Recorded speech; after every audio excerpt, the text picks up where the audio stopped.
Hi, beautiful. Welcome back to my channel. Let's continue Make You Mine, episode 18. तो फ्रीन जैसे ही घर वापस आती है, विक्की एकदम से जंप करके उसे गले लगा लेती है। फ्रीन भी उसे किस करते हुए अंदर जाती है। दोनों जब सीढ़ियों से ऊपर उठती है तो फ्रीन सच में सरप्राइज होती है। उसकी आइडिया नहीं थी कि विक्की खुद को इतने अच्छे से रेडी करेगी और साथ में घर को भी। वो विक्की को सामने की टेबल पर बिठाती है, वाइन डालकर उसे एक ग्लास देती है और खुद भी एक ग्लास लेती है। थोड़ी सी सिप पीकर वो विक्की की ओर देखती है। Why you look so gorgeous, हाँ? तुम्हें कोई हक नहीं बनता किसी की फीलिंग्स के साथ इस कदर खेलने की। तुम्हें आइडिया भी है तुम कितनी ज़्यादा गॉर्जियस लग रहे हो और इतनी हॉट बनकर तुम्हारी हिम्मत कैसे हुई मेरे सामने आने की। क्या होगी अगर मैं तुम्हें पूरी तरह डिस्ट्रॉय कर दूँ तो? विक्की इतने टाइम में एक क्लास कंप्लीट कर चुकी थी तो वो थोड़ी ड्रंक हो चुकी थी। फ्रीन, आपको जो करना है वो अब करो। I am all yours. मैं भी आपके लिए कितने टाइम से वेट कर रही थी। फ्रीन तब अपने चेयर से उठती है और अपनी ग्लास में थोड़ी और रेड वाइन लेती है। ओह, तो ऐसी बात है। तो फिर देर किस बात की। चलो इस नाइट को यादगार रात बनाते हैं। फिर ये कहते हुए उसके पास जाती है और विक्की की शोल्डर पर वो रेड वाइन धीरे धीरे डाल देती है। वो कोल्ड रेड वाइन धीरे धीरे उसकी शोल्डर से होकर नीचे उसके ओपन बैक पर गिर रही थी। विक्की को गुस्बम्स आ जाती है। फिर उसकी आँख झुकती है और उसके शोल्डर पर लिक करती है। नाउ वाइन की टेस्ट और भी ज़्यादा ब्यूटीफुल हो चुकी है। वो पीछे आती है एंड अगेन चेयर पर बैठ जाती है। वो अपनी फ़ोन की टॉर्च ऑन करती है और विक्की को परेशान करने के लिए वो टॉर्च लाइट वो उसकी फेस पर फोकस करती है। फ्रेंड धीरे धीरे उस लाइट को उसके नेक पे, उसके चेस्ट पे, उसके हाथ पे जैसे जैसे मूव कर रही थी, विक्की भी महसूस करती है कि वह फ्रीन ही उसे टच कर रही है। वो थी बस एक लाइट, बट ये काफ़ी थी विक्की को टर्न ऑन करने के लिए।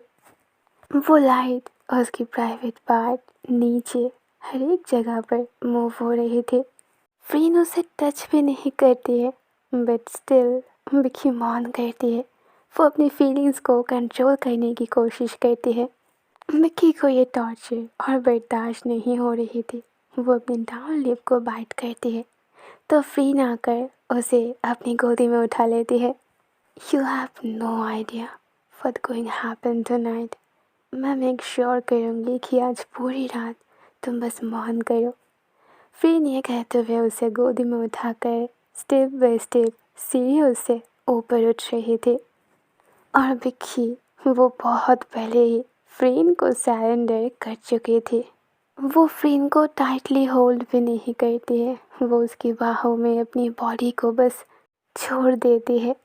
फिर उसे बेडरूम पर ले आती है, डोर बंद करती है, उसे बेड पर लेटाती है एंड उसकी दोनों हाथ वो बेड के साथ प्रेस करते हुए उसे बस किस करने लग जाती है और विक्की भी उसे अपनी आगोश में ले लेती है।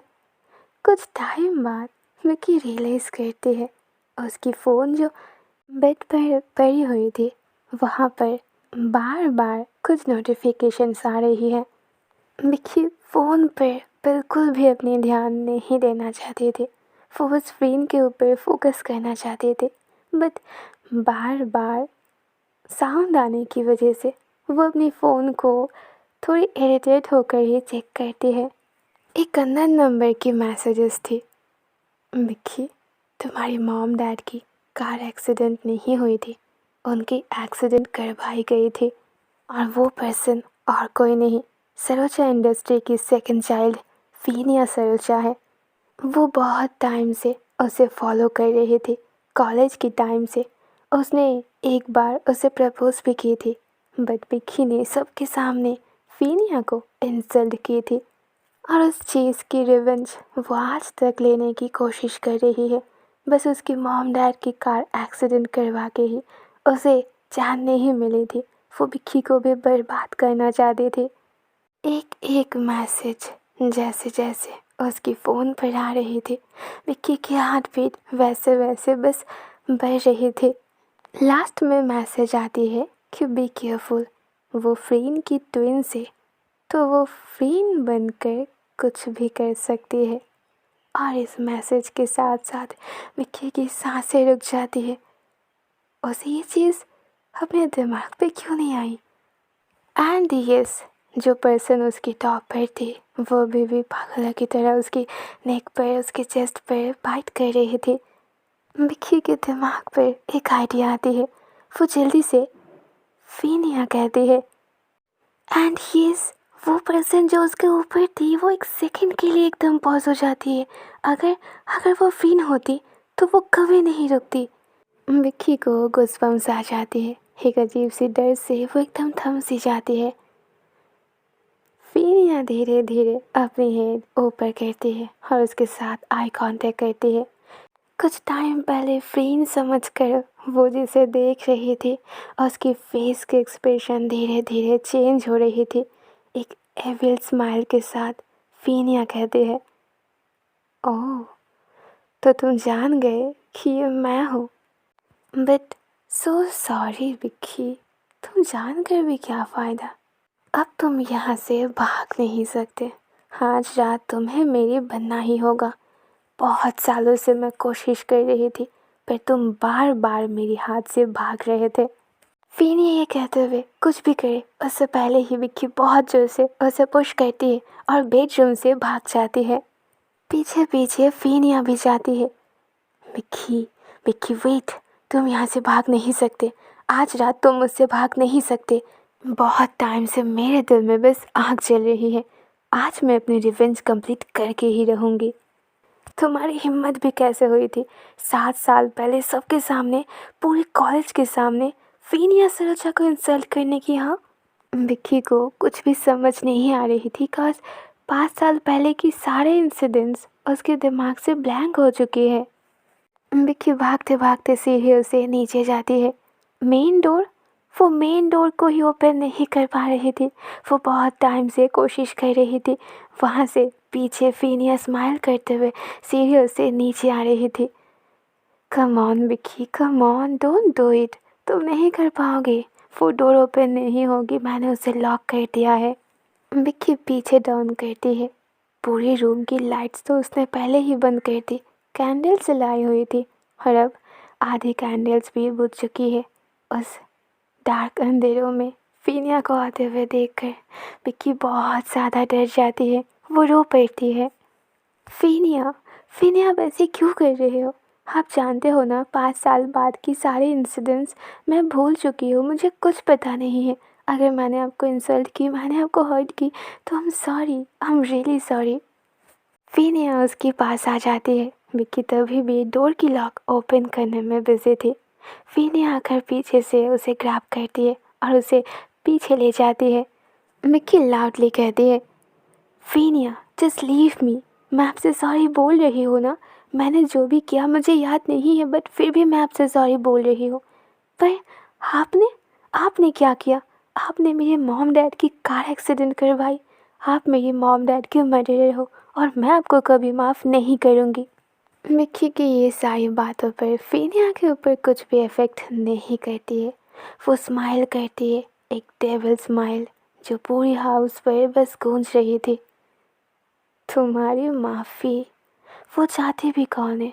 मुझे तो बस तुम चाहिए। मैं तुम्हें बर्बाद कर दूंगी। एक हैप्पी लाइफ तुम्हें कभी नहीं मिलेगी। फीनिया ये कहते हुए उसे सीढ़ियों से ऊपर ले जा रही थी। बट विक्की भी अपनी लास्ट ट्राई करती है। वो बहुत ज़ोर से अपने हाथ को छुड़ाती है और मेन गेट की ओर भागती है। उसकी लग उसके साथ ही दे रही थी। लास्ट कोशिश करने के साथ साथ वो मेन डोर भी ओपन हो जाती है। विक्की जैसे तैसे बस भागती है और अपनी कार में बैठ जाती है।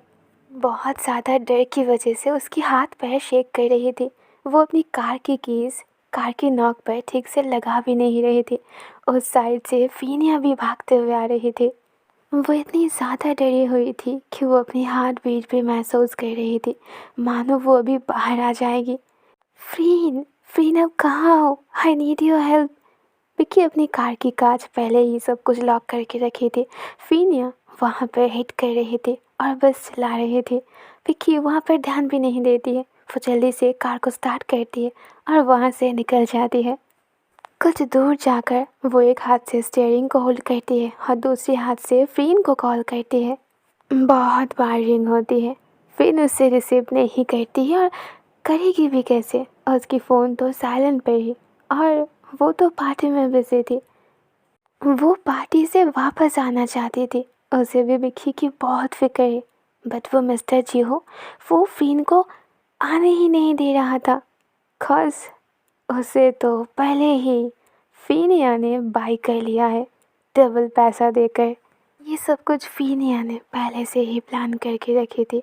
वो मिस्टर जीहो को फ़ीन के पास भेजा था ताकि वो उसे अपने साथ बिज़ी रखे और यहाँ वो अपने काम को अंजाम दे। बट विक्की भी हार नहीं मानती है। वो उसे बार बार कॉल करती है और उसे मैसेजेस करती है। अदर साइड हमें पार्टी दिखा जाती है। फ़्रीन बस वेट कर रही थी कि कब मिस्टर जीहो की नज़र उससे हटे और वो इस पार्टी से बाहर चला जाए। मिस्टर जीहो फ़्रीन की मना करने के बाद भी उसे बार बार वाइन ऑफ़र कर रहा था और फ़्रीन उन्हें मना भी नहीं कर सकता। उनकी बात मानते हुए वो ऑलरेडी 3-4 ग्लास तो पी ही चुकी है। सडनली उसकी नज़र उसकी फ़ोन पर जाती है जो बार बार ऑन ऑफ हो रही थी। फाइनली फ़्रीन उसे देखती है एंड यस, विक्की की 10 मिस कॉल्स, बहुत सारे मैसेजेस। वो बिना टाइम वेस्ट करे जल्दी से विक्की को कॉल बैक करती है। यहाँ से विक्की जल्दी से उस कॉल को रिसीव करती है। वो बहुत डरी हुई थी बिकॉज फ़ीनिया भी कार लेकर उसके पीछे ही आ रही है। फ़्रीन, फ़्रीन आप कहाँ हो? I need your help, please मुझे बचा लो। फ़ीनिया, फ़ीनिया मेरे पीछे पड़ी है। फ़्रीन वो मुझे मारना चाहती है, मैं मरना नहीं चाहती। फ़्रीन प्लीज़ मुझे बचा लो। और विक्की की यही बातें काफ़ी थी फ़्रीन को उस पार्टी से बाहर ले जाने की।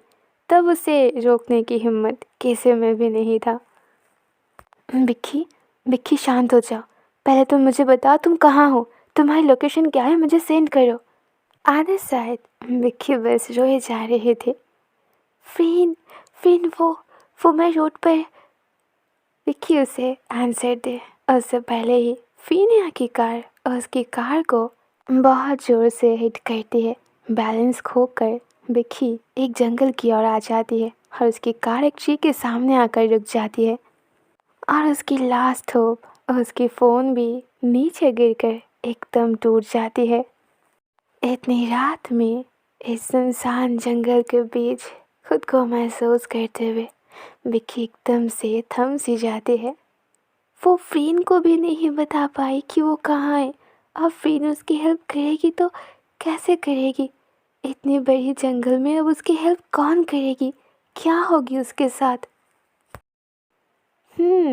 अब आगे क्या होगी जानेंगे हम मेक यू माइन स्टोरी की लास्ट एंड फाइनल एपिसोड पे। Alright then, see you soon last episode. Bye bye, good night.